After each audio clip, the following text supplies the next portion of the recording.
morning, grade 8 students. I am your English teacher for this week, Ma'am Agripina D. Gomez.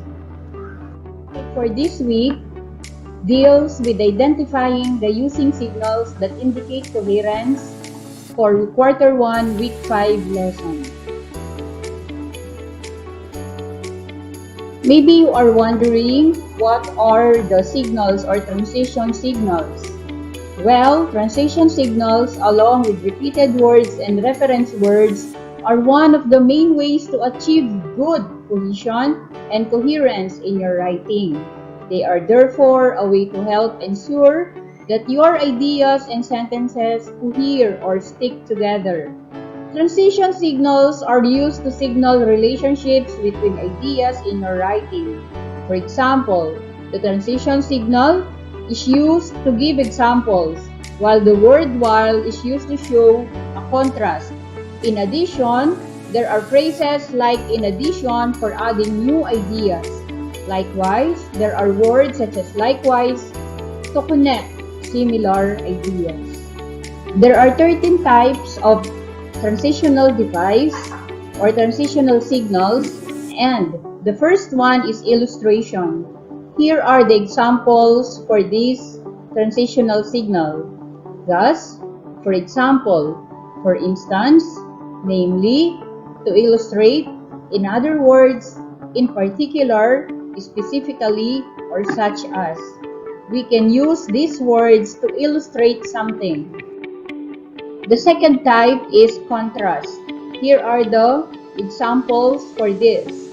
On the contrary, contrarily, notwithstanding, but, however, nevertheless, in spite of, in contrast, yet, on one hand, on the other hand, rather, or, nor, conversely, at the same time, while this may be true.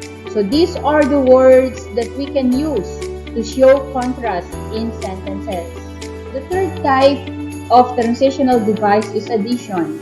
If you want to add more examples or more ideas in a sentence, these are the words that we are going to use.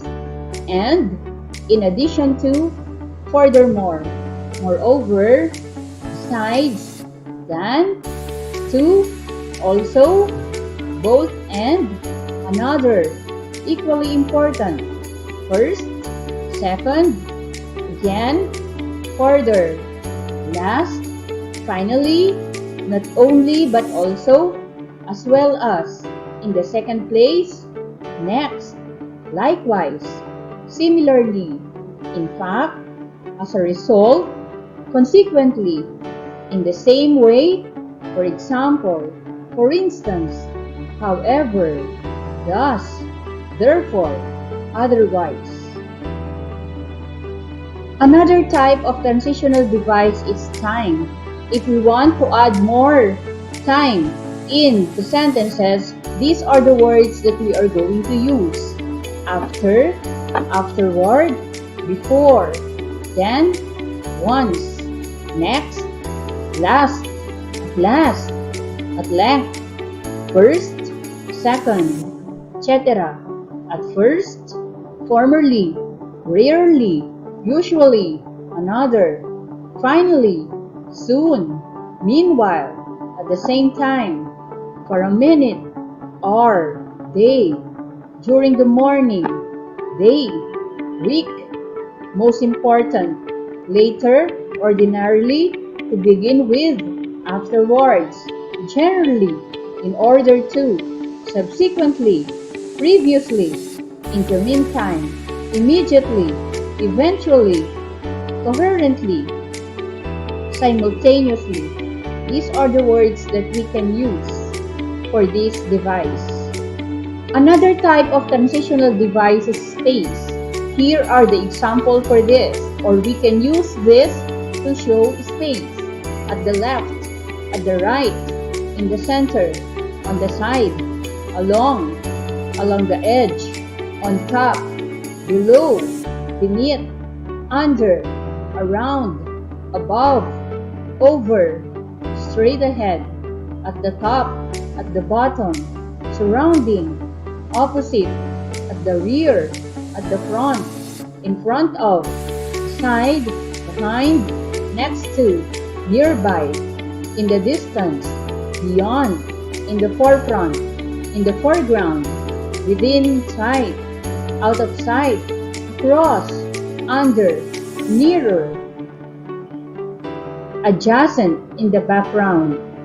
So these are the words that we can use to show space in transitional device. Another type is concession. Here are the words for this: although, at any rate, at least, still, though, even though, granted that, while it may be true, in spite of course. Another type is similarity or comparison. If you want to show a similarity or to compare something in a sentence, these are the words that we are going to use. Similarly, likewise, in like fashion, in like manner, analogous to. Another one is emphasis. To show emphasis in a sentence, these are the words that we are going to use. Above all, indeed, truly, of course, certainly, surely, in fact, really, in truth, again, besides, also, furthermore, and in addition to. Another type of transitional device is details. To show details in a sentence or when communicating with someone, we have to use these words: specifically, especially, in particular, to explain, to list, to enumerate, in detail, namely, and including. If you want to show examples, these are the words that we can use. For example, for instance, to illustrate, thus, in other words, as an illustration, in particular. If we did something and we want to elaborate or we want to point out the consequence of it, then these are the words that we can use. So that, with the result that, thus, consequently, hence, accordingly, for this reason, therefore, so, because, since, due to, as a result, in other words, then. If you want to summarize something, or a story, or a certain situation, then we can use these words. This is another transitional device, which is summary. We can use this, therefore, finally, consequently, thus, in short, in conclusion, in brief, as a result, and accordingly. There are instances that we want to suggest something, and we can use these words to indicate that. For this purpose, to this end, with this in mind, with this purpose in mind, and therefore. Congratulations for having learned the 13 types of transitional device or transitional signal. At this point, we are going to determine if you really understood our lesson that I have just presented a while ago. You may pause this, and you may grab your learner's activity sheet or a piece of paper, and let's try to answer the activities. Are you ready? I know you are ready. So, for this activity, I want you to complete the sentences below with the most appropriate transition signals. Number 1. Marian lost her keys.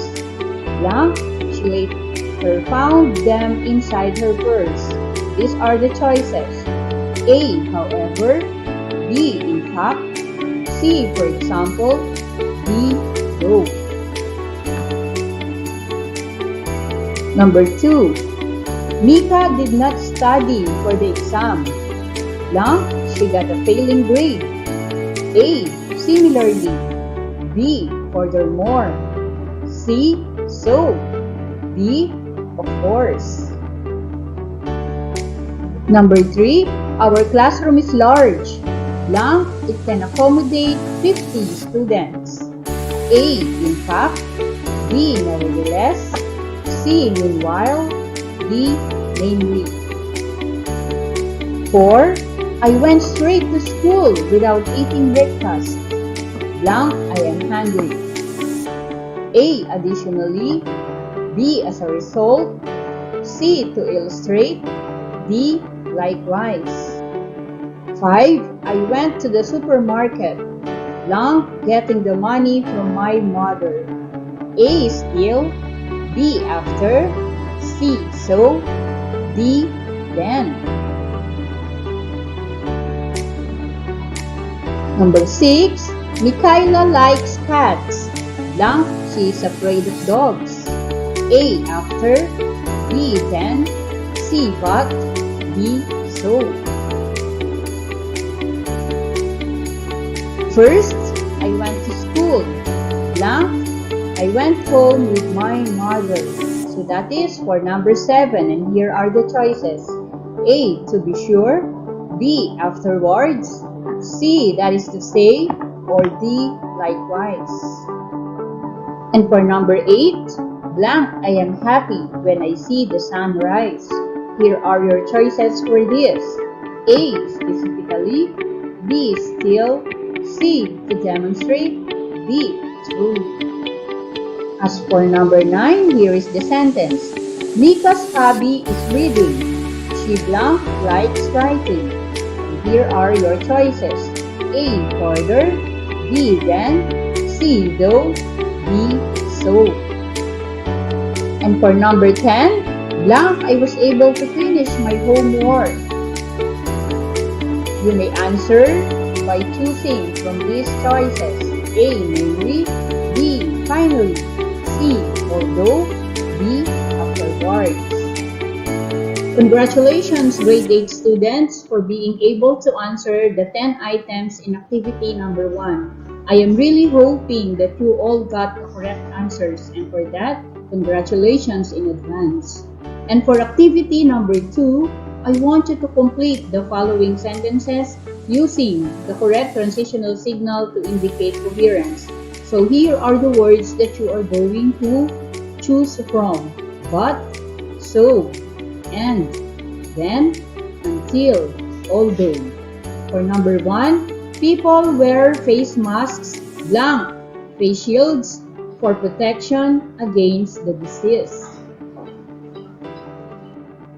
For number 2, blended learning is being pushed through blank, the vaccine against COVID-19 is invented.